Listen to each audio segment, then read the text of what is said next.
Saturday, May 3rd, 1969 is beginning like any other day in New York City.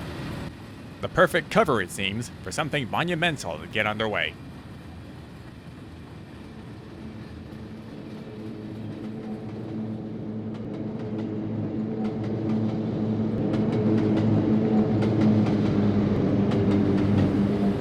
The Golden Spike Centennial Limited has departed on time from Grand Central Terminal and is being dragged northward by an electric locomotive from Penn Central. Electricity is the only permitted mode of power into Manhattan, and Penn Central maintains two branches that serve the city. This P2 will carry the train to the third rail's northernmost reach.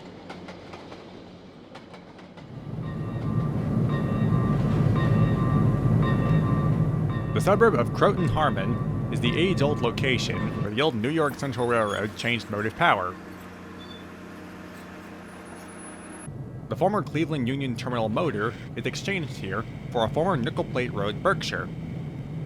This portion of the journey is being made behind steam, with Berkshire number 759 operating under lease from Steamtown, USA. For its longest run under the High Iron Company name, the Berkshire has been dressed up in the blue and gold bunting of the Association of American Railroads. It matches the rest of the specially painted coaches, Stratodome, open-air observation, observation lounge, and 3 baggage cars retrofitted as rolling exhibits, each showcasing the past, present, and future of railroading.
From Kansas City, Union Pacific is leading the charge with the class leader of a new type of diesel locomotive, the DDA-40X. Fresh out of the erecting hall in LaGrange, Illinois, this is 6900's very first run. 2 normal freight engines are coupled behind in the unlikely event of a mechanical failure.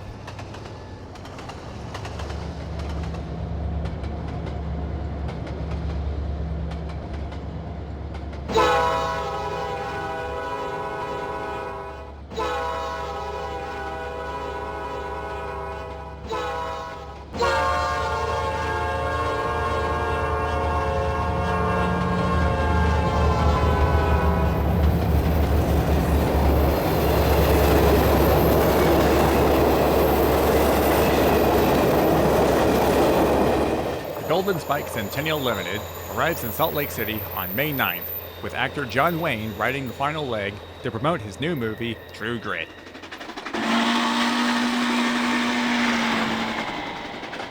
May 10th, 1969 is the big day. Leading the Limited to Ogden is another mainline steam star, Union Pacific number 8444. This is the only other steam locomotive to pull the Limited. Passengers are then bused from the old Union Station in Ogden to the site at Promontory Summit. It was on this day, exactly 100 years ago, when the Union Pacific was joined with the Central Pacific with spikes made of iron, bronze, silver, and most prominently, gold. For over 12,000 spectators, the event is reenacted by the two 440s, Jupiter and 119, played by the old Virginia and Truckee locomotives, Inyo and Dayton. The site is no longer a through route, with CP successor Southern Pacific laying down the much straighter Loosen Cutoff across the Great Salt Lake in 1904. The rails through Promontory were torn up in 1942 to aid the war effort. Local interest from enthusiasts and residents after the war led to annual reenactments, which culminated into the site's establishment as a National Historic Site in 1957. This reenactment, for the 100th anniversary, was already planned by the National Park Service, but it was Wall Street broker Ross Rowland who teamed up with the Association of American Railroads to run the Centennial Limited across the country, and bring the historical feat to national attention, at a time when a grief-stricken country could use it. The Limited had done its part, with 13 display stops on the westbound leg, and thousands of citizens touring the trains as long as they could. Thousands more see it from trackside.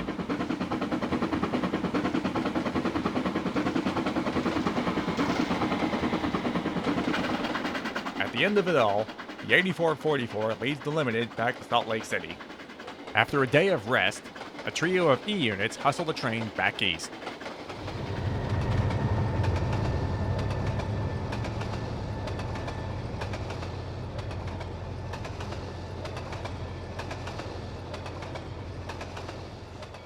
Back in the lead, 759 will take a slightly different route across the Midwest that will take them through St. Louis and Pittsburgh via her old birthplace at Lima, Ohio, on the rails of the N&W and the Western Maryland.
On arrival in Baltimore on May 16th, 759 is cut off from the train and will deadhead light engine to Lebanon, New Jersey for routine maintenance.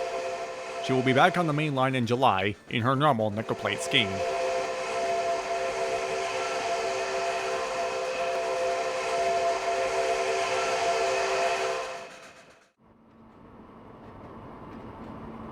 In the meantime, electricity from Penn Central moves in again with the specially painted GG1 to lead the final leg to New York via the Northeast Corridor.